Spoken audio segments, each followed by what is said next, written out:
How's it going, guys? In this video we are going to set up the ultimate indoor blue tongue skink enclosure out of this 1800 long PVC beast for my pair of Western Blueies.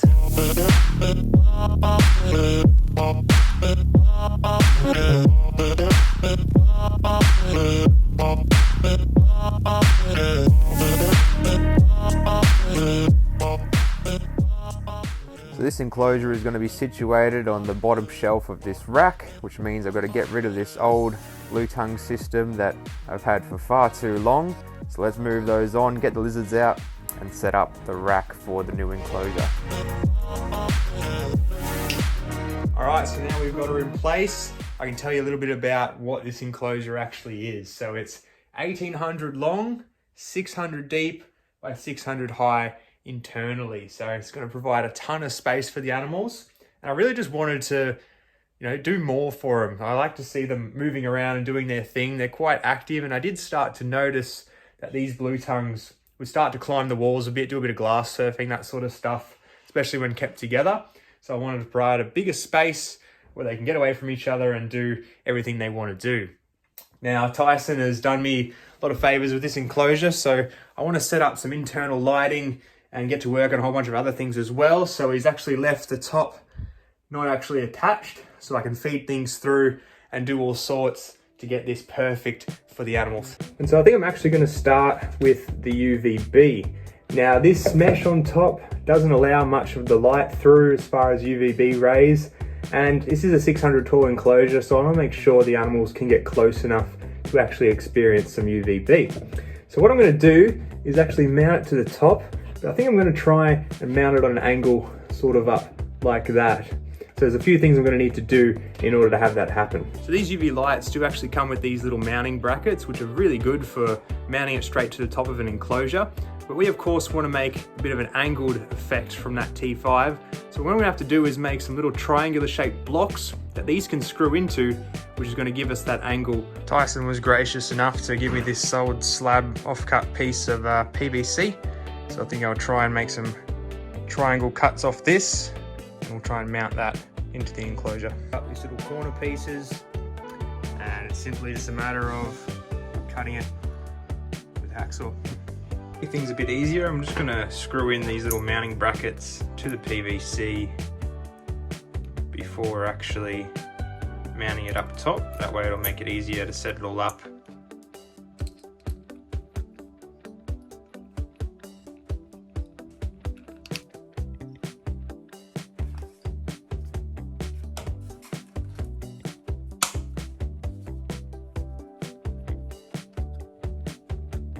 So what I'm going to do instead is actually mount these little pieces up underneath on the mesh and have a screw going through it just like that, just for ease of maintenance and changing it out later in the future if I ever need to.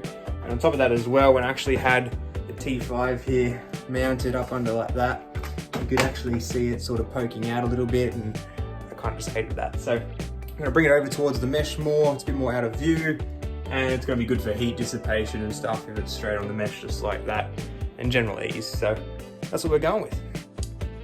Alright, so we have a T5 with our little angle brackets on. Just gonna go here like this, line it up, and then basically screw it in. I'll turn the LED off. You can see T5 in action. There we go. So it is slightly angled, as you can see. So it's hopefully sort of going right down into this middle area here, which is where the heat light will come down as well, and everything can sort of blend together.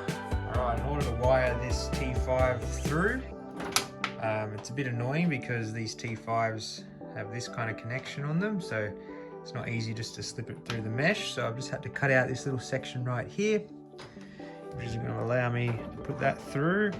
That can sit in like that, and then now I can put the edging on top of this mesh just like that and screw it down so it'll be in place. So our next order of business is going to be setting up the cool end of the enclosure as far as lighting goes. Now, of course, on the warm end is going to be where most of our heat and light and brightness is going to be. But because this is such a big, long enclosure, it's going to make this end really, really dark if there's nothing there. So I'm just going to put in one of these simple, Bunnings lights, just a little cabinet fitting, just to put out a little bit of ambient light in this area. Sort of mimic, I guess, shade, but still be able to light it up enough that you can actually see it and enjoy the animals in there. So I'm just going to mount this up in the underside here, so it's nice and tucked away, and it'll just provide, nice little bit of ambient lighting. These lights come with these little mounting clips. Very, very straightforward. Just screw that through into the top, and then the light will actually just click into that part there. The great thing about PVC is that it is quite a soft material, so if I need to drill a hole or anything, I'll just get something sharp like this little screw here, just put a little bit of pressure and start turning it in, and we've got an awesome little pilot hole just there ready to go for our mounting brackets.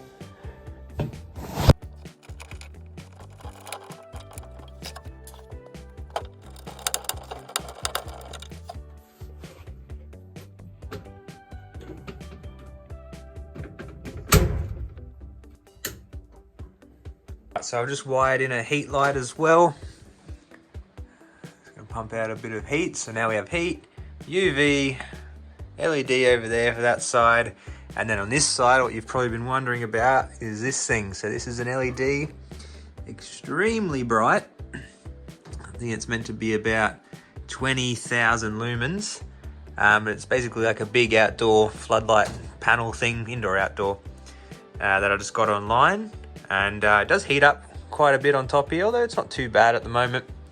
So I'm sort of going to test to see if that's going to work well and not heat up these enclosures too much from underneath and all that sort of stuff. But the basic idea of it is just to try and get in as much light as possible in here, because out in nature it's going to be so bright. And just think about it. If you go outside, walk around, you pretty much have to squint your eyes because the sun is just blaring that hot. And where these guys come from in those desert regions, it's definitely very, very hot and bright. So that's what I'm trying to replicate here. But if this ends up being a bit too intense, then I will swap it out for something like I have over these guys here, which is just a smaller sort of LED light there. Or like I've got for my mountain dragons over here, these little lights work extremely well. They are very, very bright too, but not going to suck as much power and not get as hot.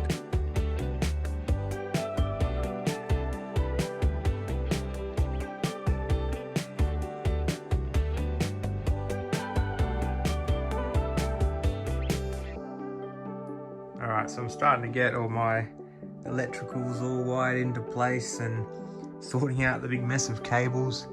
I've got a little power board up there, and I'm reusing a lot of the equipment that I had in the old enclosure that was here before for the Western Blueies. So still using the good old Grid Connect timers, and of course I do enjoy these Inkbird thermostats just for a simple on-off fix, which will hopefully not have to be used very much in this massive enclosure.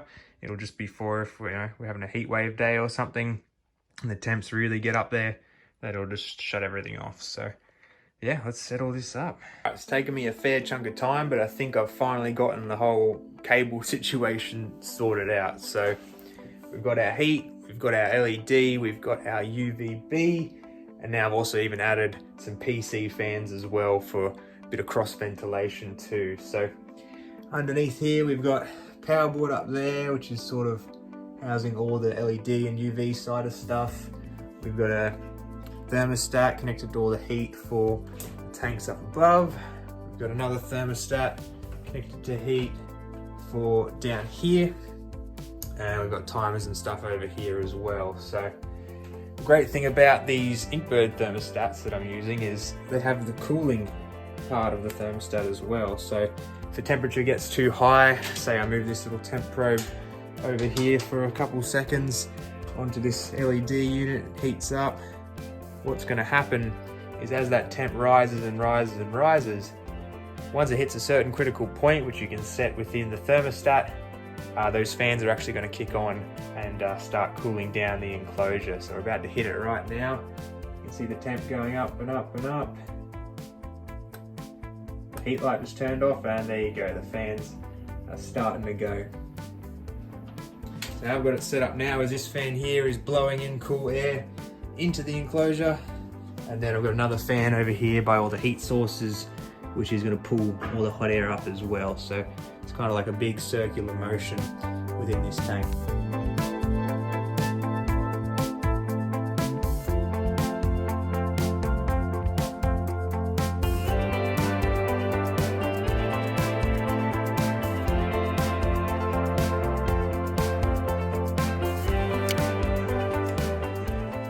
Mix in this Yuki mulch with the sand really well, which will make the substrate, once mixed, sort of a bit more fluffy and easy for the animals to bury and dig through.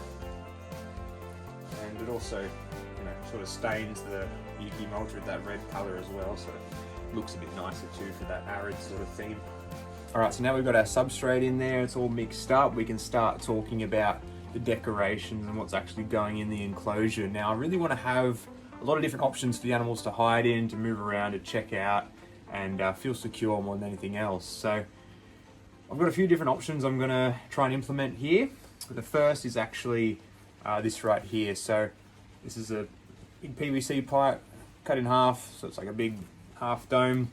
And I've got two of these. I'm going to bury them under the soil. One in the front here where you can't see it, and one possibly in the back there. And they're going to be like little underground bunkers that the animals can, you know, retreat under and hang out in if they want to.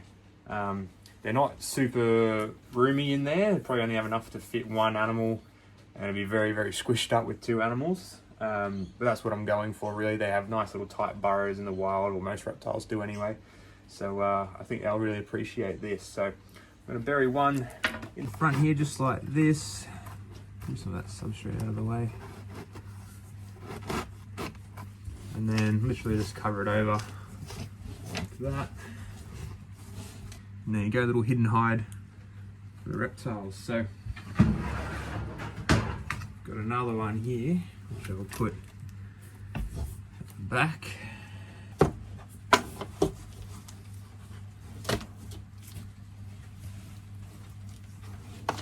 Alright, so those underground hides are not going to be the only hides we have. But the hides I am going to put in are ones that I kind of want to disguise as well. So once again, I'm using some PVC here, but I've actually made sort of a mock rock covering over the top. So it's literally just cement and sand mixed together, carved up, painted, and all that usual good stuff. Now, this is going to allow the animals to come out and bask on it too, and then also go underneath and hide. But from the front, it's just going to look like literal rock that's just sat in there. So function and purpose and aesthetics all at once. After a bit of noodling around, I've made a bit of a change of plans. I've moved these hide pieces over here, and I've also removed the PVC hide from this side, and I've put them both underneath there. So basically they're all hidden and covered underneath these mock rock pieces. There's two bits there, but they have three different hides they can access. So they can access directly under the PVC here, and then these two PVC hides underneath there. So they've got a lot of different options and a very long space that they can hide in. So there's entrance points from there and there, but now to the front of the exhibit, it literally just looks like there's a little rock shelf in there, completely hidden, and you'll just see the animals coming out and back. So next we're going to add in some wood pieces. Again, just more things for the animals to check out, sort of hide under, feel secure. And I'm going to hopefully use this as well to help prop up some of the plants. I'm going to put in here. I think something like that for now. So next we have the plants. So these are just some dried grasses I've had for quite a long time. Just going to situate them around the place.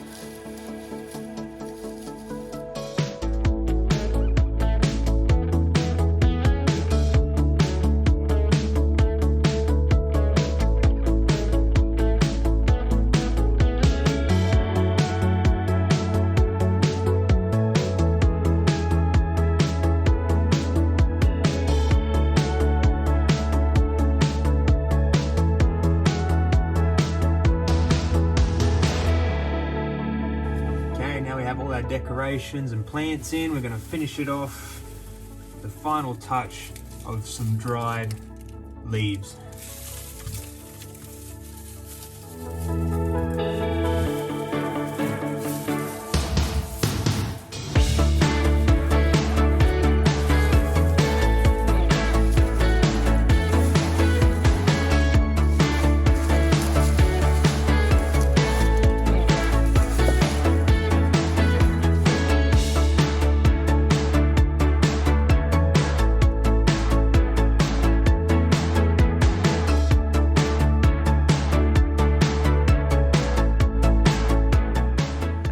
Have our completed Western Blue Tongue enclosure. Let's go grab the animals.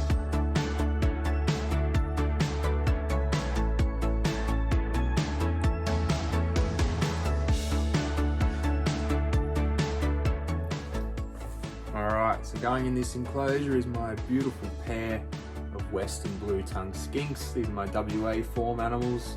They are really just one of the most beautiful blue tongue lizards you can come across. And they get along quite well together in my experience, so that's why they've become really one of my favourite species. And they're just so pretty, and they're going to love this sort of naturalistic enclosure, I think. So let's not waste any time. Let's get them in there and see what they think.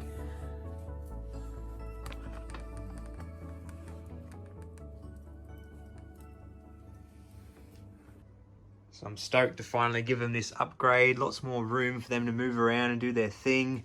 Lots more opportunities. I think it's all going to result in some really happy, healthy animals. Look how cool they look in that natural sort of setting.